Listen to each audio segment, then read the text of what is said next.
Halo, Assalamualaikum warahmatullahi wabarakatuh. Salam sejahtera bagi kita semua. Kepada yang terhormat Bapak Haji Sunarto, SEMSI, selaku dosen mata kuliah Ekonomi Syariah, perkenalkan nama saya Ahmad Rizky Kurniawan, mahasiswa Fakultas Ekonomi Manajemen Universitas 17 Agustus Samarinda. Di sini saya akan membahas mengenai rangkuman saya terkait mata kuliah Ekonomi Syariah.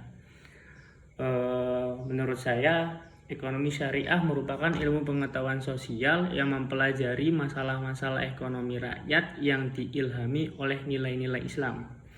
Ekonomi syariah atau sistem ekonomi koperasi berbeda dari kapitalisme, sosialisme, maupun negara kesejahteraan.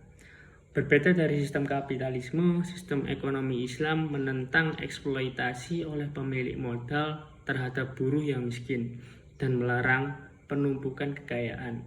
Selain itu, ekonomi dalam kacamata Islam merupakan tuntutan kehidupan sekaligus anjuran yang memiliki dimensi ibadah yang teraplikasikan dalam etika dan moral syariah Islam.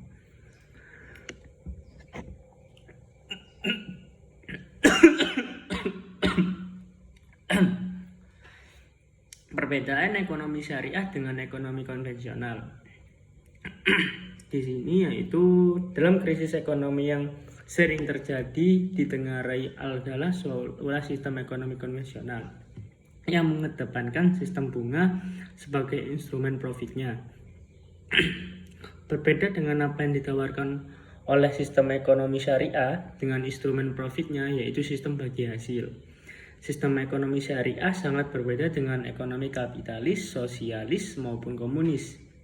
Ekonomi syariah bukan pula berada di tengah-tengah ketiga sistem ekonomi itu. Sangat bertolak belakang dengan kapitalis yang lebih bersifat individual, sosialis yang memberikan hampir semua tanggung jawab kepada warganya, serta komunis yang ekstrim.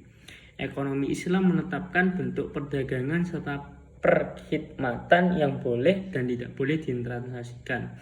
Ekonomi dalam Islam harus mampu memberikan kesejahteraan bagi seluruh masyarakat, memberikan rasa adil, kebersamaan dan kekeluargaan, serta mampu memberikan kesempatan seluas-luasnya kepada setiap pelaku usaha. Dari ciri-ciri khas ekonomi syariah bisa saya jabarkan, tidak banyak ditemukan dalam Al-Quran dan hanya prinsip-prinsip yang mendasar saja. Karena alasan-alasannya sangat tepat, Al-Quran dan Sunnah banyak sekali membahas tentang bagaimana seharusnya kaum muslim berperilaku sebagai produsen, konsumen, dan pemilik modal, tetapi hanya sedikit tentang sistem ekonomi. Sebagaimana diungkapkan dalam pembahasan di atas, ekonomi dalam Islam harus mampu memberikan kesempatan seluas-luasnya kepada setiap pelaku usaha. Selain itu, ekonomi syariah menekankan 4 sifat, yaitu yang pertama kesatuan, unity, yang kedua keseimbangan, yang ketiga kebebasan, yang keempat tanggung jawab atau responsibility. Manusia sebagai wakil atau khalifah Tuhan di dunia tidak mungkin bersifat individualistik, karena semua kekayaan yang ada di bumi adalah milik Allah semata, dan manusia adalah kepercayaannya di bumi. Di dalam menjalankan kegiatan ekonominya, Islam sangat mengharamkan kegiatan riba, yang dari segi bahasa berarti kelebihan.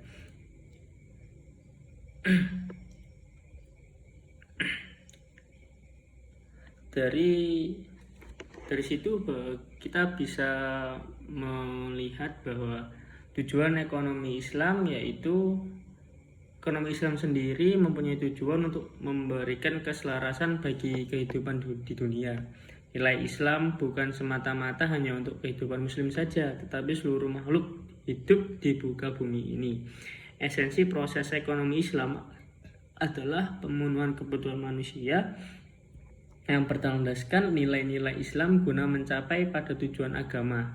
Ekonomi Islam menjadi rahmat seluruh alam yang tidak terbatas oleh ekonomi, sosial, budaya, dan politik dari bangsa. ekonomi Islam mampu menangkap nilainya fenomena masyarakat sehingga dalam perjalanan dapat berubah tanpa meninggalkan sumber hukum teori Islam.